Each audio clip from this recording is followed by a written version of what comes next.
उपस्थित भीमनगर, अंबेडकर नगर, अश्विन नगर, साई बाबा नगर, गौतम नगर, संभाजी नगर, पंसिल नगर, महात्मा गांधी नगर, इन सभी नगरों से यहाँ उपस्थित तमाम जिनको अपने बच्चों का पेट काट काट कर अपना जो घर बनाया, ऐसे सारे घर के मालिक भाई और बहनों, ये समय हमारे ऊपर ये पहली बार नहीं बीता है। हम सब जानते हैं जो लोग 2011 में यहाँ थे, उस समय भी हमारे ऊपर इस प्रकार का संकट आया था।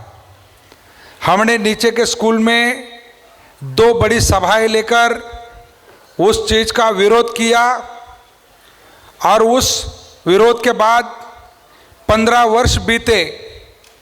15 वर्ष के बाद आज फिर एक बार यहाँ पर जिस प्रकार से ये 5 दिन से मैं ठीक से सो नहीं पाया हूँ।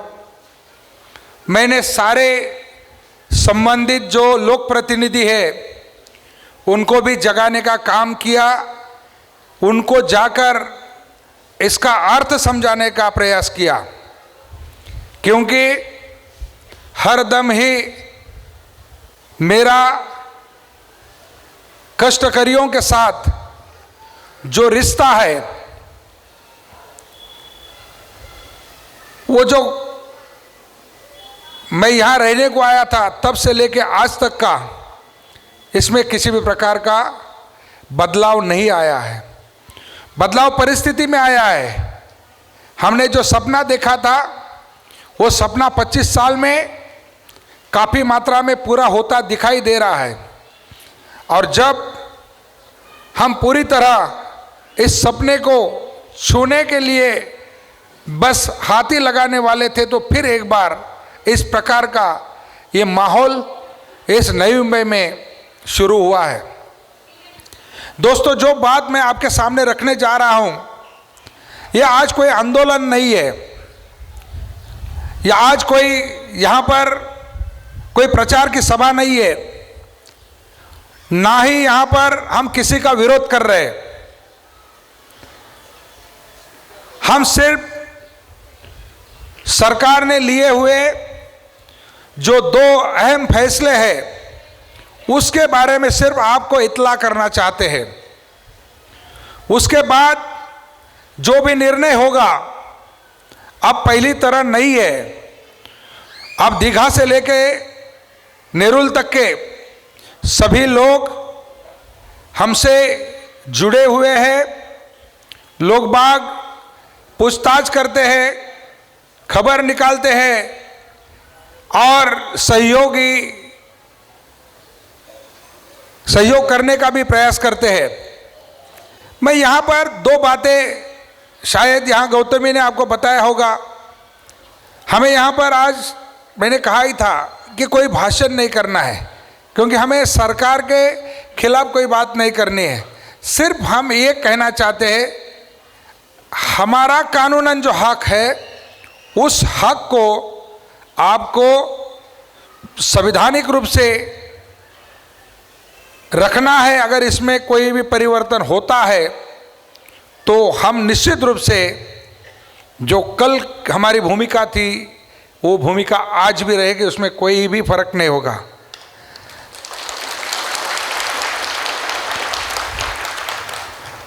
महाराष्ट्र सरकार ने जो GR निकाला, गवर्नमेंट रेजुलेशन जो निकाला 25 तारीख को, उस 25 तारीख को वहां सरकार ने जो लिखा है GR में,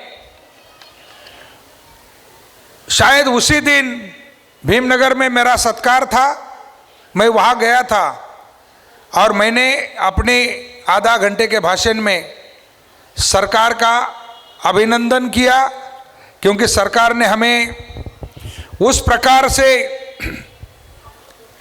घर देने का आश्वासन दिया।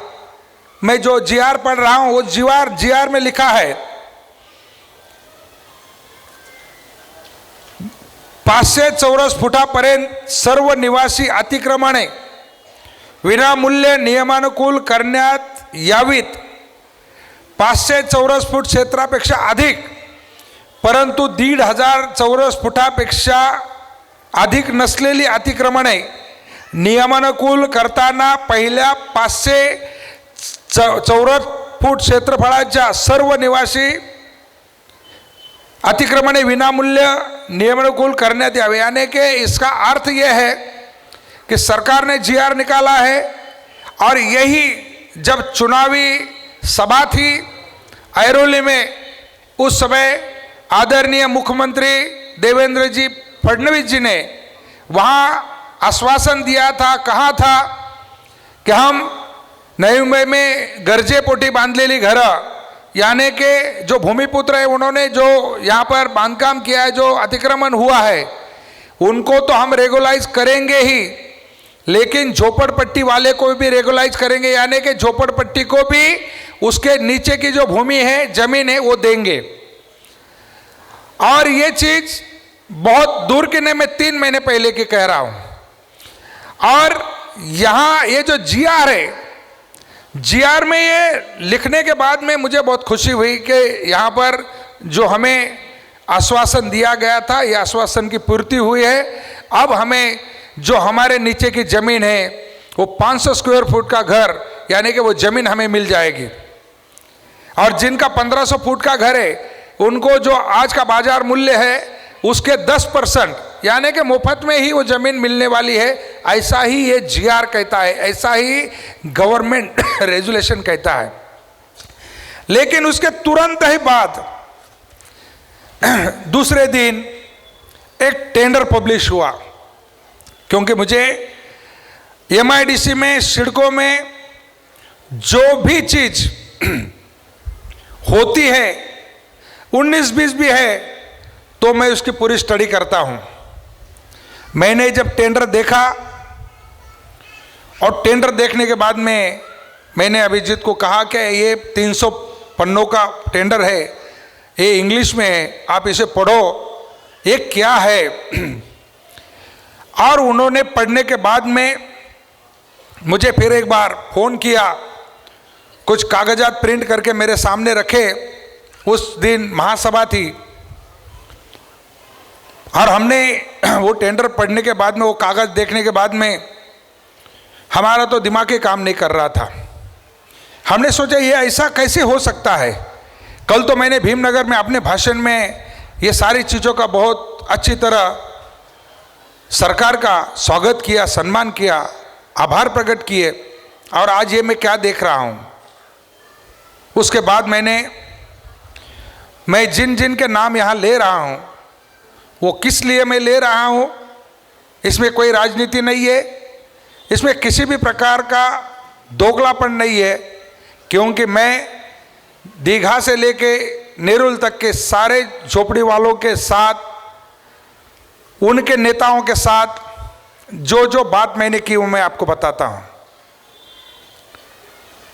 सबसे पहले दीघा में विकास झंझाट के साथ हमने बात की, वो हमारे पास है, उनसे ये सारा चीज़ समझा, उनको तो कुछ पता ही नहीं था।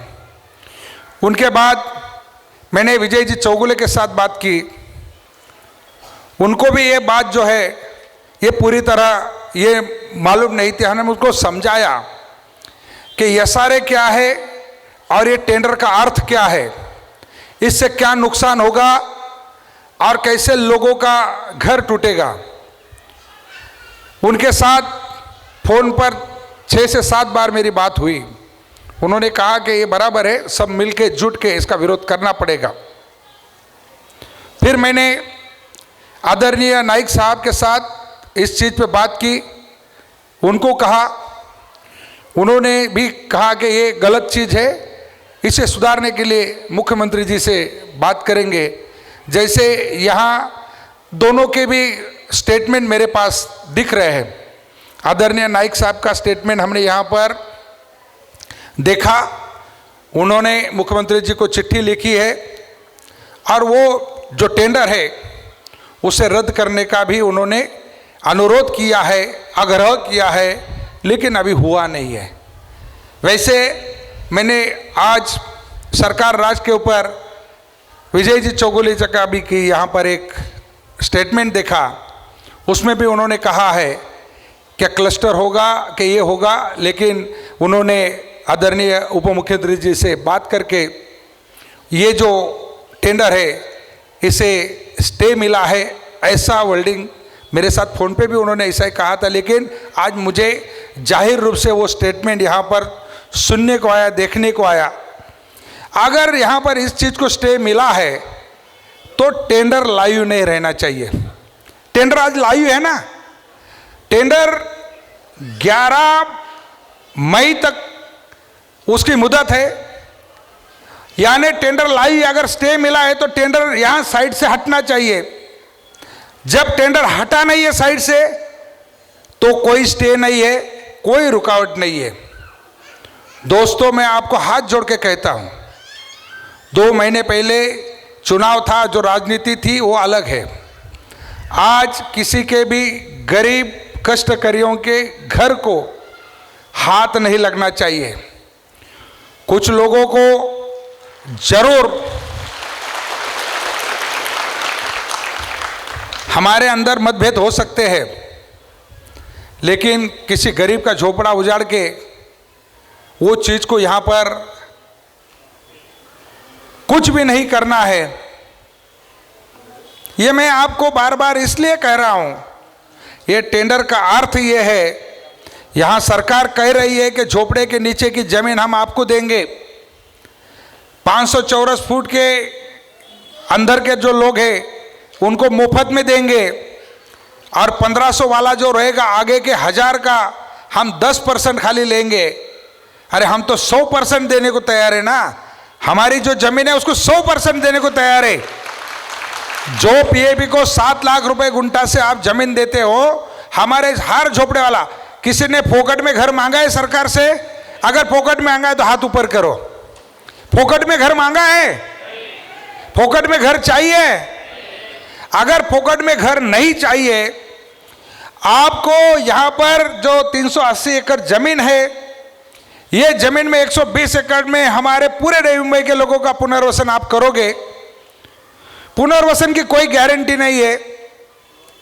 हमारा ट्रांजिट कैंप बनेगा सुलाई देवी के वहाँ पर, हम ट्रांजिट कैंप में जाएंगे, यहाँ पर बुलडोजर घुमाया जाएगा, पूरा साफ किया जाएगा, और उसकी बिल्डिंग बनेगी क्या नहीं बनेगी मालूम नहीं। आपने देखा है, अंधेरी हो, विद्या विहार हो, मानखुद हो, जहाँ जहाँ पुनर्वसन योजनाएं हुई है, वहाँ कोई प्रोजेक्ट 2 साल में 3 साल में पूरा नहीं हुआ है। 10 साल लोग वहाँ पर ये रहे, यानी कि ये सब तोड़ने के बाद में 10 साल हम ट्रांजिट कैंप में, हम तो हमारे यहाँ सपना लेके आए हैं, हमने खून पसीने से इस नई मुंबई को सींचा है, नई मुंबई को खड़ा किया है, नई मुंबई को हम चला रहे हैं। यानी कि बर्तन मांजने से लेके झाड़ू पोछे से लेके ड्राइवर तक का सारा शहर का काम हम लोग कर रहे हैं। हमसे ये खिलवाड़ आप क्यों कर रहे हो? ये सवाल पूछने के लिए, और इस सवाल के लिए हमको एकजुट दिखाने के लिए आज यहां पर हमने बुलाया है। शायद 2 रोज के बाद में तुरभा में भी इस प्रकार से सभा होगी, उसके बाद दीघा एरिया में भी सभा होगी। लोगों को जागरूक किया जाएगा। आपको लोग डराएंगे, धमकाएंगे, फुसलाएंगे, पैसों का आमिष दिखाएंगे, आपको कुछ भी नहीं करना है। हम यहाँ पर मुफ्त में घर नहीं मांग रहे, हमें मुफ्त में घर नहीं चाहिए। हमें सिर्फ क्या चाहिए, ये टेंडर को रद्द करो, और ये जो जीआर है, सरकार ने अगर महाराष्ट्र, पूरे महाराष्ट्र के लिए एक जीआर निकाला है, तो नई मुंबई में ये जो जीआर है, इस जीआर में हमारा उल्लेख करो। हमारा उल्लेख यानी किसका? सुधाकर सोनवणे का नहीं, दीघा से लेके नेरुल तक के जो इंडस्ट्रियल बेल्ट में रहने वाले जो लोग हैं, कष्टकरियों के बस्ती में रहने वाले जो लोग हैं, उन लोगों के लिए इसमें आप प्रावधान करो, इसमें उसका उल्लेख करो। एक लाइन सिर्फ इसमें लिखना है, इस जीआर को रेक्टिफाई करना है, इतनी ही हमारी मांग है। और इस मांग के लिए हम यहां पर किसी भी प्रकार आज कोई आंदोलन की भूमिका आज हमारे पास नहीं है। हम जितने भी नेता हैं, आदरणीय उप मुख्यमंत्री जी, आदरणीय मुख्यमंत्री जी, आदरणीय मंत्री महोदय जी, इन सब से मिलेंगे, सबको रिक्वेस्ट करेंगे। लेकिन साथ साथ जैसे हम स्टेटमेंट तो देख रहे हैं कि इसको रोक लगी है, इसको स्टे दिया गया है। अगर स्टे है तो टेंडर लाइव नहीं होना चाहिए, टेंडर को यहां से साइड से निकाल दो। वो टेंडर निकल जाएगा तो इसमें हम लोगों का नाम ऐड करो, वो नाम ऐड हो जाएगा तो हमें पूरा विश्वास हो जाएगा। अगर ये नहीं हुआ, अगर ये नहीं हुआ तो मित्रों हमें हाई कोर्ट का दरवाजा वहां पर खटखटाना पड़ेगा। उसके लिए आप लोग तैयार है क्या नहीं? हम लोग कोर्ट जाएंगे ना? जाना चाहिए कि नहीं जाना चाहिए? ठीक है, मैं ज्यादा कुछ नहीं कहूंगा। मैंने मराठी में जो जीआर पढ़ा, वो जीआर अगर हमको लागू होता है तो क्या होगा, और ये टेंडर लागू हो गया तो ये जीआर क्या कह रहा है? ये जीआर ये कह रहा है कि एक आदमी को एक घर मिलेगा, वो भी 300 स्क्वायर फुट ही मिलेगा, ज्यादा मिलेगा नहीं। अगर उसके बच्चे हैं तो उसको भी मिलेगा नहीं। जब सन 2001 में हमारा सर्वेक्षण हुआ था तब हमने 42,000 झोपड़े यहां पर किए थे ना, सर्वे किया था ना, सर्वे पावती है ना तो आपके पास, बहुत लोगों के पास है। अगर है तो यहां ये जो 38,000 ही झोपड़े क्यों? तो इसके बारे में भी काफी संदिग्धता है, यानी कुछ ना कुछ तो दाल में काला है। और ये दाल में काला है, इसको समझने के लिए हमको एक ही काम करना है, कोई कानाफूसी नहीं करेगा। हाथ जोड़ के मैं विनती करता हूं, अब कोई चुनाव नहीं है मित्रों, अभी कोई चुनाव नहीं है। अभी हमारे पास हमारा जो पेट काट काट के पैसा बचा बचा के हमने जो हमारा घर यहाँ पर बनाया है, हमारे आंखों में जो सपना देखा है, हमारे बच्चों को शहर में अच्छी पढ़ाई देने का जो सपना देखा है, वो सपना कहीं साकार होते होते अगर हमारा ये आशियाना अगर उजड़ गया तो हम कहीं के नहीं रहेंगे। इसलिए हमें किसी से झगड़ा भी करना है तो ये सारी चीज़ें छोड़कर करेंगे। मनमुटाव भी अगर आपके अंदर है तो उस चीज़ को भी कुछ समय के लिए भूल जाओ, क्योंकि सबसे पहला काम हम ये जिन नेताओं का मैंने नाम लिया उनको भी हाथ जोड़ के कहा है कि सुधाकर सोनवणे ने ये सारा जीआर ये 300 पन्ने वाला भी पढ़ा है और ये पढ़ के ये कितना हमारे लिए घातक है ये भी उनको समझाया है, उनके भी वो समझ में आया है। यानी कि तुरभा में सुरेश कुलकर्णी है, यहाँ पर जय जी चौगले है, वहाँ पर झंझार जी है, यादव नगर है, इन सारे लोगों को हमने समझाया है। ये टेंडर भी कैसा निकाला आपने देखा क्या?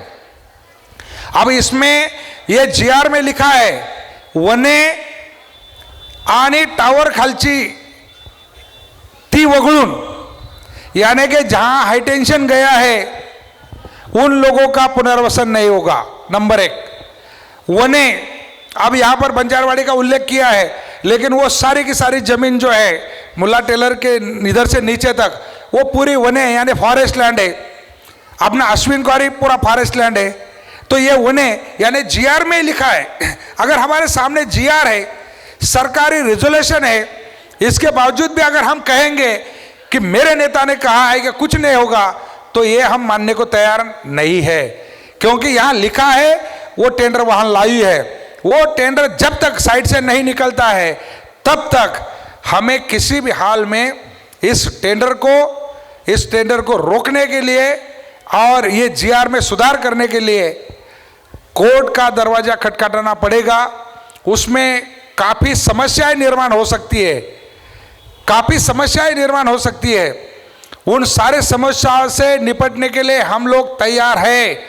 और आप सब साथ देने के लिए तैयार है क्या नहीं? हमें प्रयास करना है, यानी जैसे आदरणीय नाइक साहब का स्टेटमेंट आपने दिखाए, हमारा पूरा विश्वास है। हमने उनसे कहा, उन्होंने मुख्यमंत्री जी को पत्र लिखा और उसमें स्टे मिलेगा।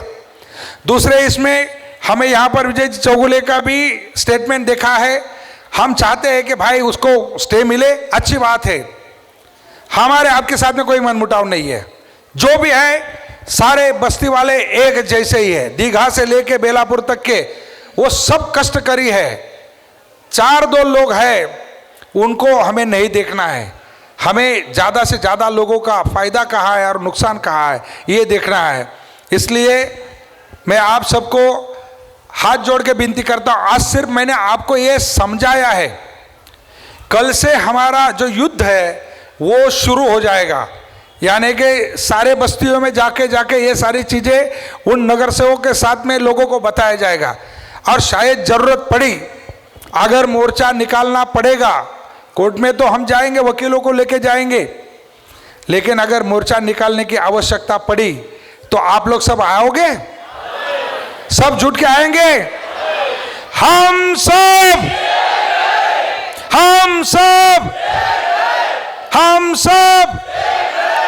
ये इसी प्रकार की एकता हमारे अंदर होनी चाहिए। हम सब इंसान हैं, ना किसी जाति के, ना किसी धर्म के, ना किसी पक्ष के। हमारा पक्ष, हमारी जाति, हमारा धर्म, हमारा जो मेहनत से बनाया हुआ आशियाना है वही है। और इसलिए हमें एक साथ जुटना है। मैं ज़्यादा कुछ नहीं कहते हुए आपका धन्यवाद करता हूँ। आपलं सर्वांचं मनपूर्वक आभार मानतो की आपण सर्व आपल्या व्यस्त याच्यातनं आपल्या घराला किती महत्त्व देता, ते महत्त्व देऊन आपण या ठिकाणी आलेला आहात। अशाच प्रकारे आपण एकत्र राहा। जरी कुणाचे एकमेकांशी भांडणं असतील तर ते भांडणं तुर्तास सोडून द्या। जोपर्यंत एक काम आपलं होत नाही की ह्या GR मध्ये सुधारणा, म्हणजे हा GR सिडको आणि MIDC क्षेत्रासाठी समान असावा। दुसरं, आम्हाला हा जो SRA आहे हा मान्य नाही आहे, कारण SRA त्याच्यासाठी आहे, फुकट घर पाहिजे। आमच्या कुठल्याही माणसाला फुकट घर नको आहे। कुणाला फुकट घर पाहिजे? तुमचं कष्टाचं आहे ना, चालेल ना? का फुकट पाहिजे 40 माळ्याच्या टावरवर? हां, तर आता डोळे साहेब आलेले आहेत तिकडं, आपल्या पॅनलमधले डोळे साहेब आहेत, संभाजीनगर, आडवली, भुतवली। आपण नंतर श्रमिक नगरला पण जाणार आहोत, सगळीकडे जाणार आहोत आणि हा पाठपुरावा चालू ठेवणार आहोत। तोपर्यंत तुमच्या मनामध्ये काही शंका आहेत का? कुणाला वाटतंय काही शंका आहे? कुछ शंका है? नहीं है?